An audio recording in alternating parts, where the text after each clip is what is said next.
Hello student, good morning. कल हम range और रेंज के रिलेटेड जो एक्सरसाइज था वो कर चुके हैं। आज हम रेंज के बारे में फिर से सीखने वाले हैं।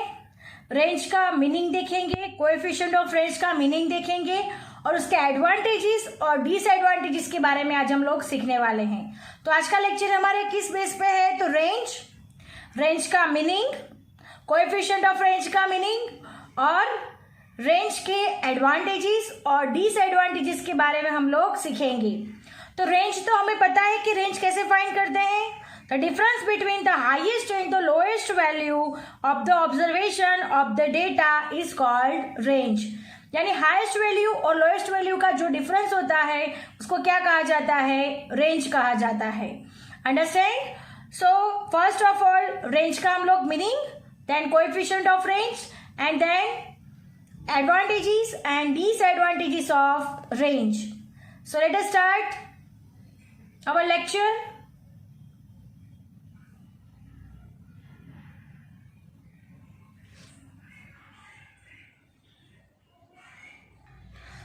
So measures of dispersal में सबसे पहले है range. The difference between the highest and the lowest observation of the data is called range. It is denoted by R. यानी रेंज को कैसे डिनोटेड किया जाता है? आर से डिनोट किया जाता है। Understand? The difference between the highest and the lowest observation of the data is called range and it is denoted by R. ये हम लोग सीख चुके हैं आगे, right?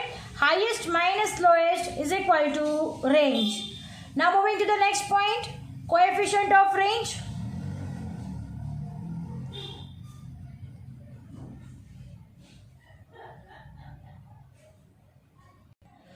Now moving to the next, relative measure of dispersion.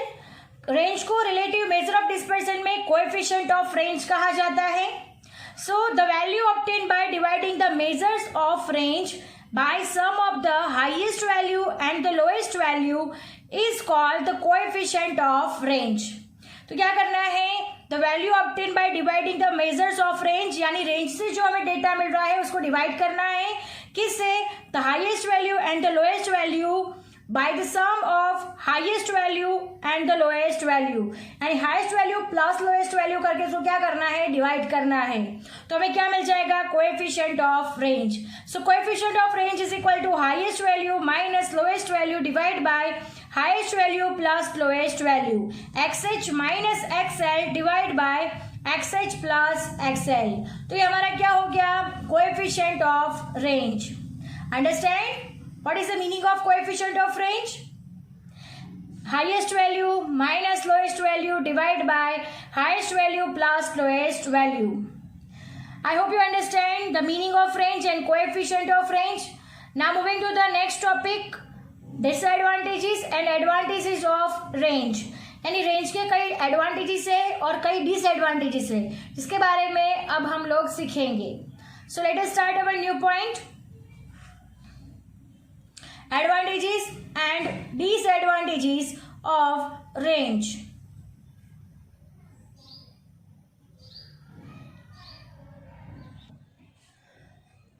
Our next point, advantages and disadvantages of range.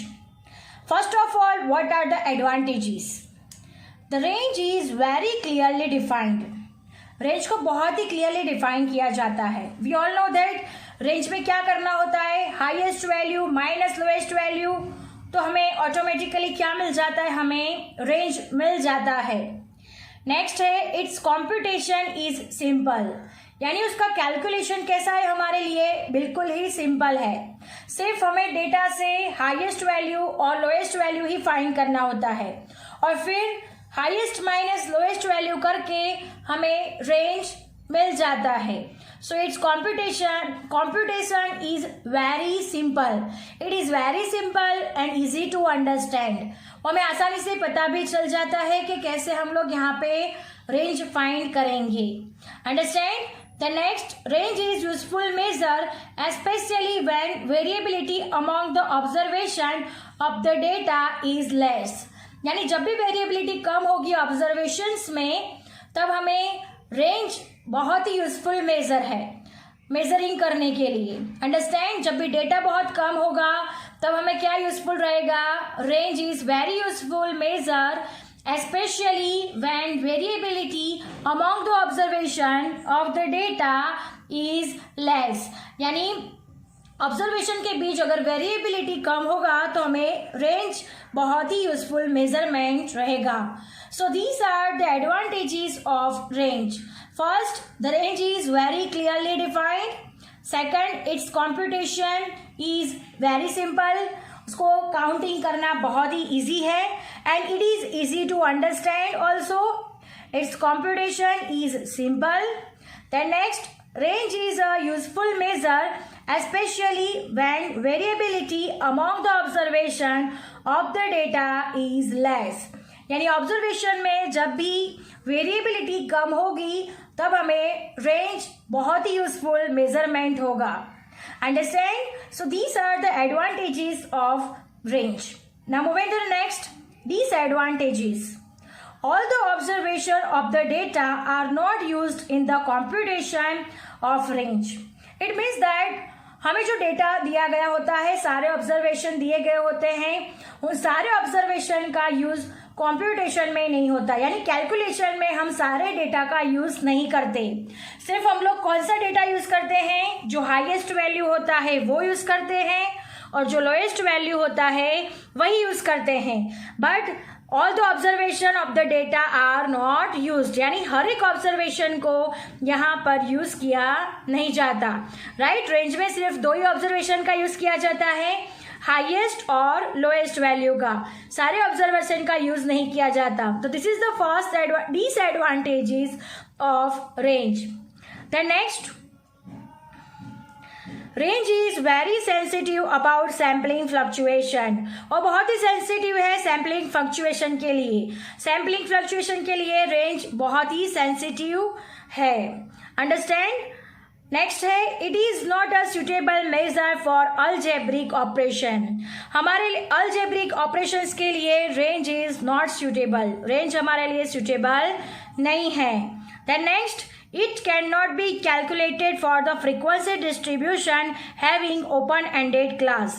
जिस frequency के open ended class होते हैं तो उसमें वो कैलकुलेशन हो पाता नहीं है। It can not be calculated for the frequency distribution having open ended class. जिस फ्रीक्वेंसी डिस्ट्रीब्यूशन के ओपन एंडेड क्लास होते हैं तो वहाँ पे कैलकुलेशन हो पाता नहीं है। So these are the disadvantages of range. First, all observation of the data are not used in the computation of range। Next, range is very sensitive about sampling fluctuation।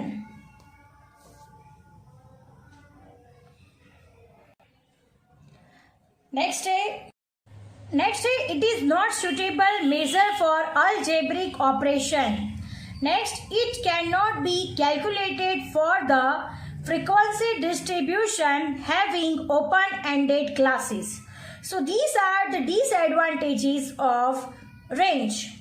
Friends, these are the advantages and disadvantages of range। Once again, advantages, the range is very clearly defined। Next, its computation is simple and easy to understand। Then next, range is useful measure especially when variability among the observation of the data is less। Then next, disadvantages, all observation of the data are not used in the computation of range। Next है, range is very sensitive about sampling fluctuations। Next, it is not suitable measure for algebraic operations। Next, it cannot be calculated for the frequency distribution having open-ended classes। So these are the advantages and disadvantages of range। So our lecture is over here। I hope you understand it very well। आज हमने क्या सीखा, तो range का meaning, coefficient of range and advantages and disadvantages of range। I hope you understand it very well। If you have any question, then ask me। I will solve it. Thank you, students.